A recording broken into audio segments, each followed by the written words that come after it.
Good afternoon, welcome to another A-Push video with Mr. Pate for Barlow High School. Here we go, we're going to talk today about the Second Great Awakening, so let's just jump in and get going. It's the most significant religious movement and period in American history.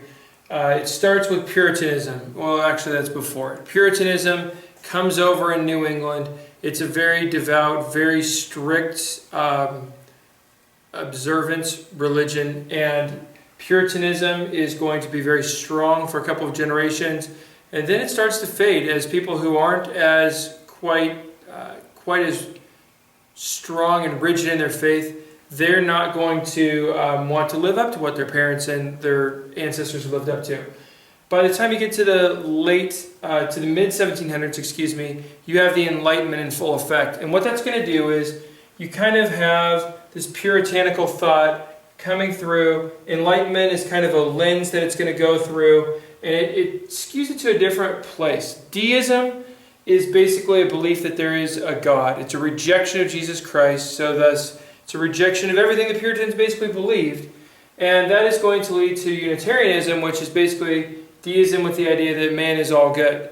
Now this is very different because the Puritans believed people were bad. They said, look, people make bad choices. They called it sin. They said people do bad things, and therefore you need salvation from God or you can't go to heaven. Unitarianism, do you think they're saying that? No way. They're saying, hey, man's good, so you're all good. Okay, let's follow God and everything's going to be great. So what you're going to see is the people who were still devout followers of Jesus, Christians essentially, coming from the Puritans, they're going to have a reaction against Unitarianism, and this is going to be kind of a massive groundswell rejection of this by a large segment of society. And what you're going to see is this idea of evangelicalism, that we need to spread the good news of Jesus Christ, spread Christianity around, and this is going to happen at camp meetings and different kinds of revival sites. It's going to, as opposed to the First Great Awakening, which was concentrated in New England, this is going to be a little bit in New England, but it's going to be out in the Northwest. It's going to be a little bit in the South. It's going to be a lot in kind of the back country. People will go for a couple of weeks to these camp meetings, and basically what you're going to see happen is the Second Great Awakening, this massive recommitment of faith and conversion to faith. Millions of Americans are going to convert or reaffirm their faith. The greatest example of this is the Rochester Revival.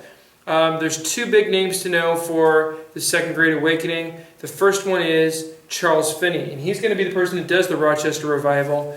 He is considered kind of the preeminent revivalist preacher of the time. 500,000 people reaffirmed their faith or converted to Christianity during the 6 months that Charles Finney spent in New York, Rochester, New York. So this is kind of spread all throughout the country. And you have just a massive amount of change comes out of it. What are some other effects of the Second Great Awakening? If we were going to say, what is our kind of big picture question, we would say, how did the Second Great Awakening, I'll abbreviate it, impact the United States? Okay? So if we take that question, we look at the Second Great Awakening now that we've kind of got the background of how it emerged out of the way. So we see millions of people become Christians, we just mentioned that. New roles for women. Women were now invited to take leadership roles to be more involved in church activities. To, when we get to reforms, be very involved and be leaders in those activities. Some other things we're going to see. New religions and utopias emerge. There are several different religions that emerged this time. There are also these utopias. Utopias, things that hopefully you've read about in your book, like the Oneidas and the Shakers and the Transcendentalists of Brook Farm. These are people who, they believe in some kind of power, but they often were they were all very different from what traditional Christianity was, or they wouldn't have created their own thing. And they try and form communities that are these heaven on earth perfect utopias. They all fade out. Some new religions emerge, and all but one of those largely fade out. And the one that's the exception is the LDS Church, known as the Mormon Church. And of course, that is a thriving, fast-growing church, a big church in the United States and worldwide today. That is going to be formed as kind of an offshoot of Christianity with some similarities and some things that are different from traditional Protestant Christianity. And basically this is the one long-lasting, enduring one. Of course, Joseph Smith and Brigham Young are going to be the names to know that you should have read about when reading, when discussing the Mormon Church. The other thing that's kind of significant, you have this kind of new business class that emerges, a middle class, and the Second Great Awakening really empowered the middle class, men and especially women, to spur these reform movements. So what are these reform areas? Well, we have temperance, which is the desire to have moderation of alcohol, to avoid drunkenness. Going back to Rochester, with the Rochester Revival, we talked about Charles Finney. Oh, the other revivalist leader I didn't give you, it's Lyman Beecher. His daughter, Harriet Beecher Stowe, is going to be fairly significant, as are Henry Ward Beecher and Catherine Beecher, two of his other kids.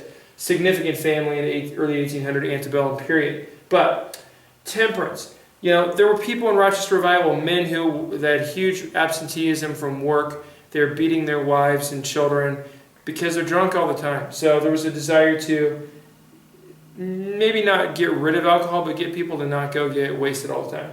Abolition of slavery. We know what this is. Trying to end slavery. Now, in the 1830s, as you will read later on, this is a very unpopular thing. It's not like that's widespread, like, oh yeah, let's all do this. That's a great idea. It's going to be an uphill fight, but the people who are going to jump out there first in the 1830s, like the Grimke sisters and William Lloyd Garrison and Theodore Weld and all these people, these are going to be people who are influenced by the Second Great Awakening and say, the purpose of my life is not just to tell the people about Christianity. That's important. I need to spur it into action and do something to help those around me, help society. So abolition of slavery, temperance, asylum, prison reform, rehabilitation becomes an idea. Instead of debtors' prisons and just lock them up and throw away the key and let them serve in terrible conditions and just punishment. Well, yeah, you lock them up, they have a punishment. But the idea that prisoners can be rehabilitated, that they ought to have humane living conditions, that people who are mentally ill would actually get some sort of attempt at treatment. Even things like prostitutes, that they would try and rehabilitate them and get them out of this. So it's trying to improve society. Women's rights. Obviously, the women's rights movement, the women's suffrage movement is going to really take off after Seneca falls and start to grow and swell. But, the women who get involved in all these reform areas, some of those leaders are going to say, hey, we're proving our worth. We should have the vote. Okay? Systematic care for the poor, widows, orphans. Just more of a, instead of someone just charitably tossing some coins at a beggar on the street, hey, let's form organizations that try and influence and help the poor and the widows and the orphans. You'll see even greater steps with this one taken later on. But frankly, these are all going to be big efforts at it. None of them really come to total success in the 1820s and 30s during this early period. Not even really the 1840s. But later on you see major efforts, even though some of these things take 90 years for women's rights to get the right to vote.